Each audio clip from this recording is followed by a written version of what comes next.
Con nào có nhiều là quen bố. À cái đấy không phải đùa đâu anh Cương ơi, không phải vừa đâu nhá. Đánh nhau bây giờ con nào là không quá màu nữa, còn trên thì còn dưới Không biết chắc ở dưới Bóng này, bóng đỏ mà. hoặc là nhà trên là con Quà của em bị phụt bóng à? Gửi hết bóng à? có chim non Nhau nhiều bây giờ. đồ cầu quá anh, đồ cầu quá. con làm dưới thì chim non là Có một con chim non, em quay rồi. Nó bổ cho vài cái ăn thôn luôn. Đây có một chim non này. Trong hai con này có một con non, em không nhớ con nào. Con trên đi rồi. Có trên hồng, có trên hồng. Con trên là con trên rồi là con chim non. Con to hơn đi rồi. Cún với móng mà nhỉ? Đúng không? Cún 3 móng đấy. Thiệt thòi hơn hẳn đấy. cá một chơi vui cho nó dã cho nó mẹ nó bức chân đều Không ai cũng không hạ cám đâu. Hạ cám tiền gì bảo.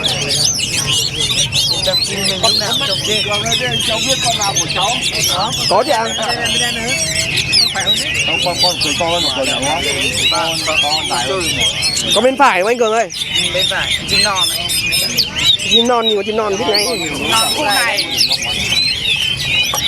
Tuyển cả mùa được con này đấy. Nhấc cầu rồi, nhấc cầu.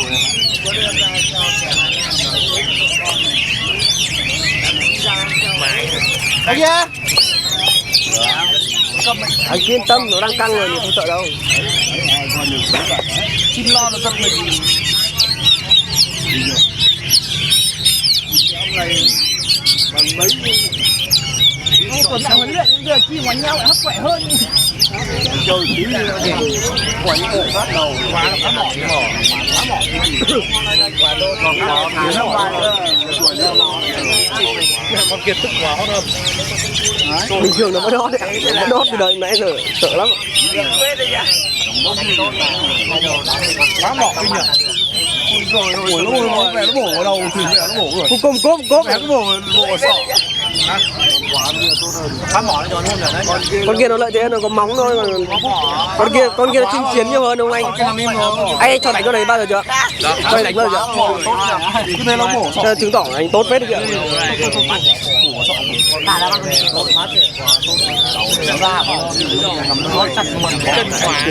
Không, nó chưa chạy bọn này nó giữ nhau còn lâu nữa. Cái biết là chạy thôi. Nó dậy.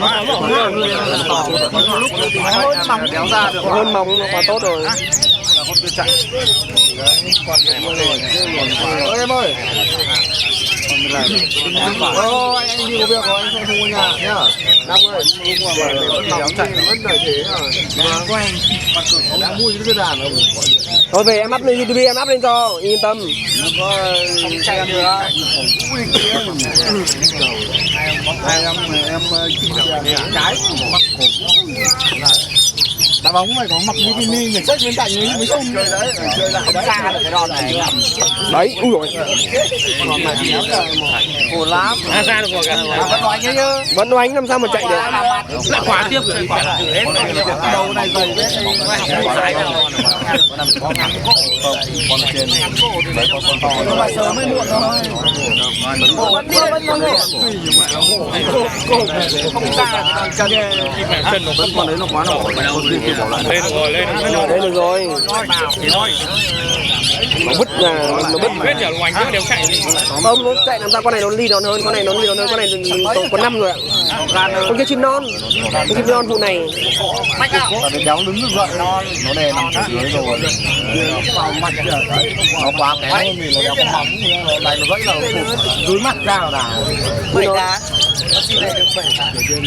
Cái độ ly của nó chim rào nữa nó cũng ly hơn. Bỏ má rồi.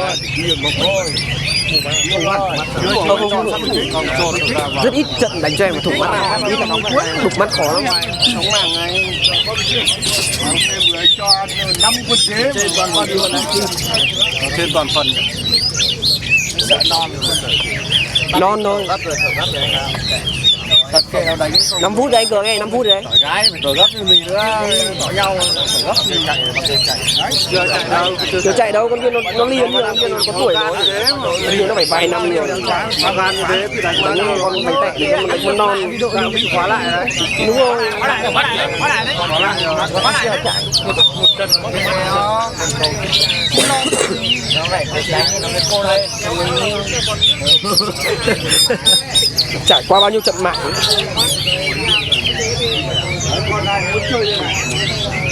Không phải vừa đâu. Đấy, mấy ông ngồi cổ vũ này mệt lắm này.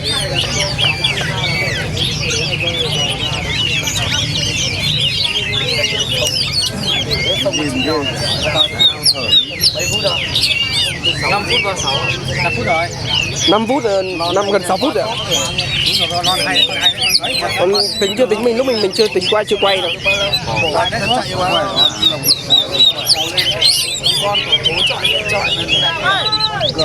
Trong em đây. Đại luôn sắp xong rồi. Bình tĩnh. Xong rồi. Xong rồi. Xong rồi. Có mới lúc buổi sáng. Từ từ em Đây, 2 em phút đánh nữa từ là từ. xong rồi.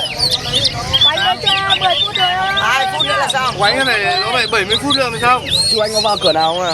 Để vào cửa nào ư? Vào cửa nào mà nhanh. Cửa nào thắng để vào nào. Đây cửa này. Xong bây giờ mà. Xong rồi đấy. Chưa vào đây. Sao mà ấy được anh Cường. Còn gà tập mạnh ngoài thế không chặt. Hai con đạp rau. Con này mua được cái nhà, mua được cái nhà đúng không? Con này mua được. Con này Kiệt vàng phần trên luôn. Con kia khỏe hơn. Con kia to hơn với là nói hơn. Nó có lợi cái móng của nó nữa. có lợi với là nó lực nhiều quá. Hả? Nó khỏe hơn. Chân khỏe. Ấy. Có móng cái kia rồi. Chưa biết đánh là cái gì mặt mà mày đánh nhá. Trận né đòn nữa. Né đòn nữa. À, bò bấm chưa vậy. Bây giờ yếu lực hơn.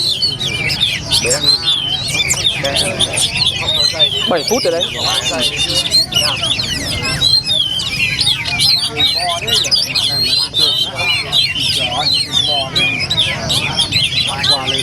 Hai chân nằm nhau. Đánh trong trận này về không? Lấy xì luôn.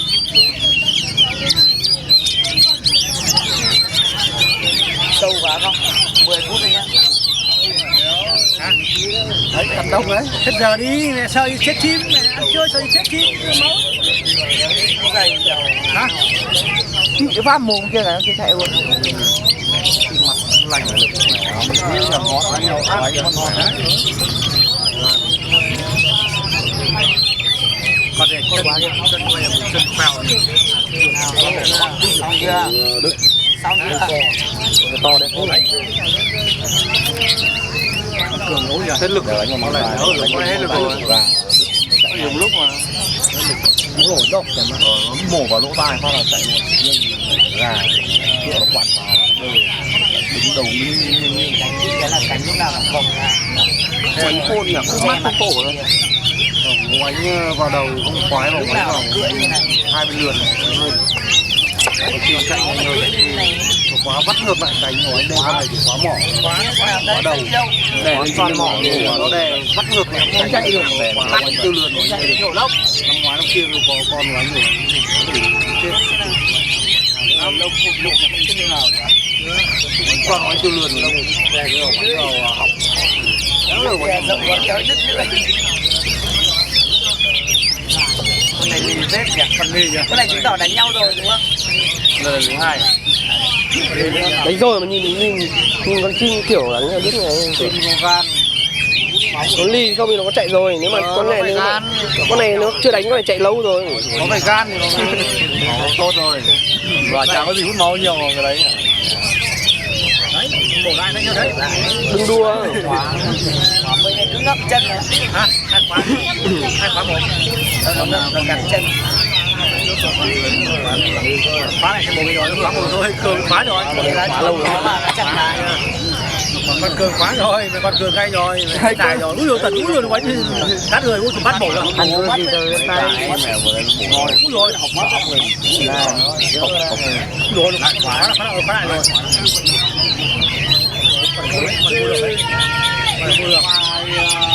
Bảo anh nhau chung cả gái lo gì? Bầu cào chưa? Sáng này con cường cũng được. Còn cắn con mò như hai con này đéo rồi anh lồng nó cũng thả mạnh ra ngoài được con cắn vào lưỡi mình. Lưỡi mình có dòng tiếp thì con bây giờ thua rồi. Hôm nay bây giờ nó phải móc mẹ nó mang tay mang tay thôi. Không mổ cái lỗ tai nó mổ đi thằng mày lực độ tập Đây.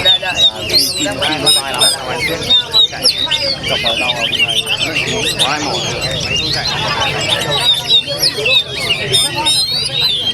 con cường dưới là đấy bán lại đúng không anh nhớ?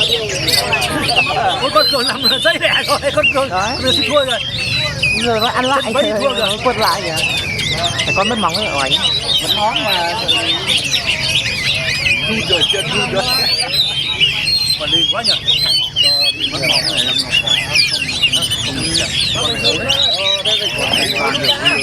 quả không quá nó nằm rồi. Lên rồi. Bây giờ sử dụng vàng.